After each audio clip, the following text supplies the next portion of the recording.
बोल दिया साहब। सर सामने लेर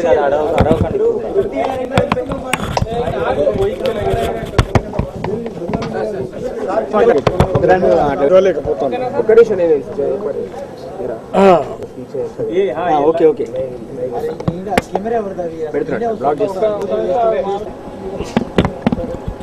ఈరోజు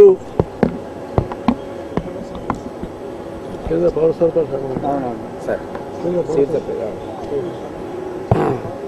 ఈరోజు కేంద్ర పౌర సరఫరాల శాఖ మంత్రివర్యులు శ్రీ రామ్విలాస్ పాస్వాన్ గారితో తెలంగాణ మరియు ఆంధ్రప్రదేశ్ రాష్ట్రాల్లో రైతులకు రావాల్సినటువంటి ఏదైతే మినిమం సపోర్ట్ ద్వారా కొనుగోలు చేయాల్సినటువంటి వ్యవస్థ విషయంలో కూలంకషంగా చర్చించడం జరిగింది. రైతులు ఈ రోజున దళారీలకు ఉన్నటువంటి వ్యవస్థ వల్ల రైతులకు ఉన్నటువంటి మినిమం సపోర్ట్ ప్రైస్ ఏదైతే రైతులకు రావాల్సిందో అది రాకుండా పోవడం వల్ల తడిసినటువంటి ధాన్యం అంటే కేవలము పచ్చిగా ఉన్నటువంటి ధాన్యం అనేటువంటి పేరు మీద అదే మాయిశ్చర్ అనేటువంటి పేరు మీద ఏదైతే వాళ్ళు 1800 రూపాయలకు క్వింటాల్గా ఇవ్వాల్సినటువంటిది 14 ఇప్పుడు ఇస్తున్నట్టు లేదు 14 ఏనండి 14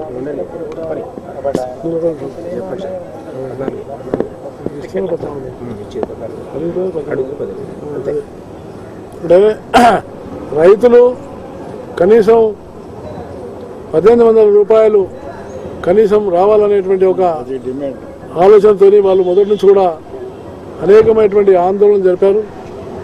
కానీ ఈనాడు కేవలము మాయిశ్చర్ అనేటువంటి పేరు మీద 1400 రూపాయలకు ఈరోజు కొనుగోలు చేసి రైతులు ఇది కూడా సక్రమంగా సరైన విధానంగా దొరకపోవడం వల్ల వాళ్ళు చాలా ఇబ్బందులు పడుతున్నారు. ఈ విషయం మీద మేము పాస్వాన్ గారితో చర్చించడం జరిగింది.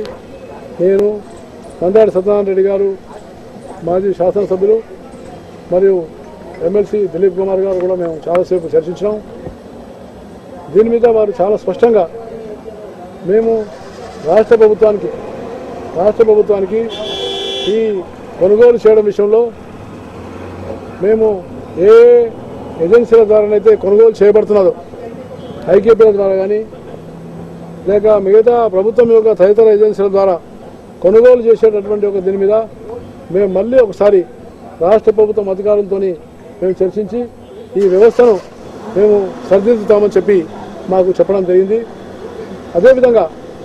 అదేవిధంగా ఏదైనా రైతుల యొక్క ఉన్నటువంటి సంక్షేమం కోసం ఈనాడు ఆంధ్రప్రదేశ్ తెలంగాణ రాష్ట్రంలో వారు ప్రత్యేకంగా హైదరాబాద్కి వచ్చి రైతు సంఘాలతో అందరితో కూడా సమావేశమై వాళ్ళు ఎదుర్కొన్నటువంటి ఒక సమస్యలు వేతున్నాం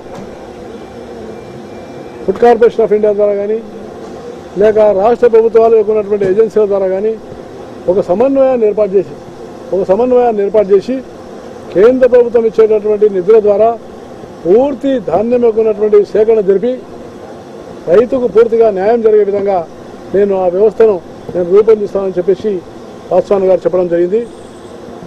మా యొక్క ప్రభుత్వంలో నరేంద్ర మోడీ గారి ప్రభుత్వంలో తప్పకుండా రైతులకు గిట్టుబాటు ధర అనేటువంటి విషయంలో కనీస మద్దతు ధరనైనా వాళ్ళకు కలిగించేటటువంటి పరిస్థితిని నిర్మాణం చేస్తామని చెప్పినారు. వారు పార్లమెంట్ జరుగుతున్నప్పుడు ఒకసారి వ్యవసాయ శాఖ మంత్రి మరియు ఈ యొక్క పౌర సరఫరాల శాఖ మంత్రి ఈ ఇద్దరు కూడా నాతో సమావేశం అవుతామని చెప్పడం జరిగింది. అదేవిధంగా వారు చెప్పినటువంటి విషయం కూడా ఏంటంటే ఇంకా ఏవైనా సమస్యలు ఉంటే వాటిని కూడా నేను తప్పకుండా మీకు ఇతర గోడౌన్ల విషయంలో కానీ ముఖ్యంగా గోడౌన్ల విషయంలో తెలంగాణ రాష్ట్ర ప్రభుత్వానికి కొత్తగా వచ్చేటటువంటి గోడౌన్లు మిగతా వాటి విషయంలో కూడా రాష్ట్ర ప్రభుత్వం నుంచి నాకు ఏ రకమైనటువంటి ఒక ప్రతిపాదనలు వస్తే నేను వెంటనే వాటిని పూర్తి చేస్తామని చెప్పేసి చెప్పడం జరిగింది. గోడౌన్లు రైతులకు సంబంధించినటువంటి ఒక ఏవైనా అనేకమైనటువంటి ప్రాజెక్టులు ఉన్నట్టయితే మా దగ్గర మేము వాటిని చేస్తామన్నారు. దాంతోపాటు FCI శాఖ అవుతుందో ఇది రేపు కొత్త రాష్ట్రం ఏర్పడింది కాబట్టి ఇటు తెలంగాణ రాష్ట్రంలో అటు ఆంధ్రప్రదేశ్ రాష్ట్రంలో 2 శాఖలను మేము రాష్ట్ర ప్రభుత్వాలతో కూడా చర్చించి వాటి యొక్క వ్యవస్థలను మేము ఏర్పాటు చేస్తామని చెప్పేసి మాకు చెప్పడం జరిగింది. సార్ లెవీ దాని గురించి 25%